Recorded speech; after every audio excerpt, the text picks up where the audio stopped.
বিয়ে দেবো না? তুই বিয়ের বয়স হয়েছে তাহলে তোকে বিয়ে দেবো। আমার 22 বছর হয়েছে। আরে 22 বছর আমি দেবো না, 25 বছরে দেবো। তুমি যদি না দাও আমি চলে যাবো। এটাও বিয়ের করার লেগে কাঁদতে লাগলো। তাহলে ঘটকের কাছে যাই একটা মেয়ের খোঁজ করতে।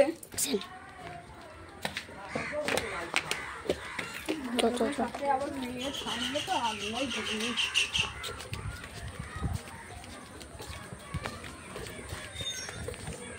ঘটক সাহেব, ঘটক সাহেব, ঘটক সাহেব। অ্যাকশন। হ্যাঁ হ্যাঁ, কি বলছো বলো বলো বলো। আমার ছেলের লেগে একটা মেয়ের খোঁজ করতে হবে। আচ্ছা? হ্যাঁ আছে। পছন্দ হবে তো? আরে ছবি। অ্যাকশন। এ দাও। হ্যাঁ ভালোই মেয়ে। ঠিক আছে। তাহলে জ্বর একটা ঠিকানা করো। আগামী সোমবারে যাব। ঠিক আছে। অ্যাকশন। করে হলো তাড়াতাড়ি ড্রেস মেস পিটা আয়। সাজলে গেল রে। হয়েছে হয়েছে হয়েছে। যাতে যাতে। বল আব্বা ঘটক কই?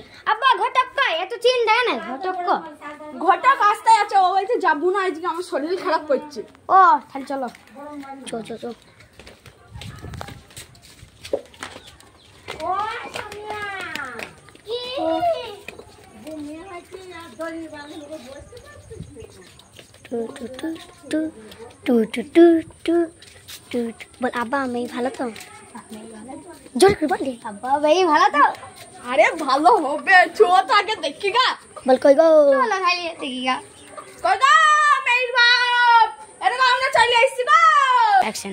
হ্যাঁ হ্যাঁ দাঁড়ান যান যান, বসো বসো বসো বসো। অ্যাকশন। আই ভাই এই দেখো কেটে দিলাম। হ্যাঁ হ্যাঁ মেয়ে ভালো, তাহলে সোমবারের দিনকে বিয়ে ঠিকঠাক করো। অ্যাকশন। ঠিক আছে তাহলে আগামী সোমবারেই হবে।